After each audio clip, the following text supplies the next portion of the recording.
Tí Gistlover wá fún gbogbo èèyàn ní Gistlover o. Gistlover ti pọ̀ gan lórí ìkànnì yìí o. Ṣé kò yẹ? Nígbà tí Gistlover wá fún Mercy Aigbe, kí ló ṣe? Ó fi jó ni. Wọ́n ní kó wá mọ bàbá lábúlé. Wọ́n ní kó máa fi owó ránṣẹ́ sílé kó lè mọ bàbá lábúlé. Àbí kó. Kí lẹ gbọ́ tó sọ ẹ̀yin èèyàn ta ló kọ́kọ́ rúùtù fún Mercy Aigbe bí báyìí? Ẹ má bò mí o. Ta ló kọ́kọ́ rúùtù fún Mercy Aigbe bí báyìí?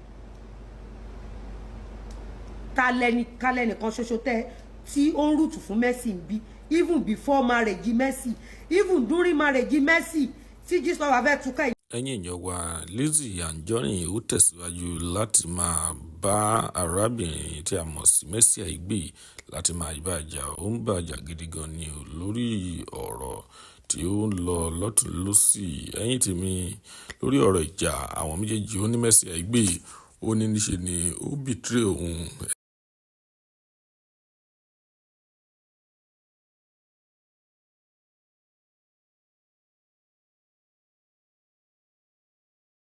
Èèyàn ta ló dúró fún Mercy bí?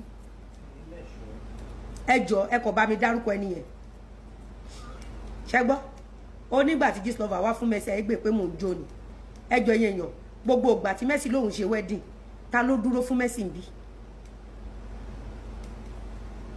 Ẹ jọ̀ọ́ èèyàn ta ló dúró fún Mercy bí? Ta ló dúró fún? Ṣé orí ìtò sọ yìí? Níbi báyìí ẹni tí ò bá ti lè fo gọ́tà fún mi ò lè fo fẹ́ǹsì fún. Bísí ó dẹ̀ sáré. Bísí, you have 2 girls, social service took you or children away. Ìyẹn dùn yín ni. Olórí burúkú bàbá àwọn ọmọ ẹ̀ wà ń bí ìyẹn tí yẹn ṣọ́kú dànù fún rẹ̀ ló pa yẹn dànù.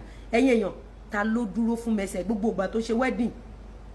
Ta lẹni náà tó brace ẹ̀ up kí Mercy lọ pe àwọn ọ̀rẹ́ ẹ̀ kó wá defend DMB. Mo ti sọ reason mo ṣe dúró fún bí ọdún mo dẹ̀ ti kò ní ṣe ni mo ṣe sọ, mo ti sọ ti pẹ́ pé Gistlover ń bọ̀ wá fún gbogbo yín. Ó máa wá tàn yín kẹ́ ṣe báyìí. Èyí tó bá ti ṣe nu yín, èmi ò lè gbákú anybody pẹ́ lọ dákú yín kú, mo ti sọ. So wá ṣe ń sọ́nsìn pé ńgbà tí Mercy tí Gistlover wá fún Mercy mò ń jó, irọ́ ọ̀nba má gbàlú. Ńgbà tí Gistlover stalk Mercy lọ́jọ́ birthday mi, Mercy Aigbe náà yọ picture mi ni now. Kí Mercy náà lọ pe àwọn ọ̀rẹ́ ẹ̀ tọ́jọ́ celebrate ara wọn kán wá jókòó fún lórí online. Mi ò lè fo fẹ́ǹsì fẹ́ni tí ò lè fo gọ́tà fún mi, tit for tat ni. Mi ò bínú sí ọ̀rẹ́ mi ni mo dẹ̀ love ẹ̀. She's a very beautiful girl. Èmi the same thing ni mo ṣe fún Bíọ́dún yìí, mo ṣe fún Mercy.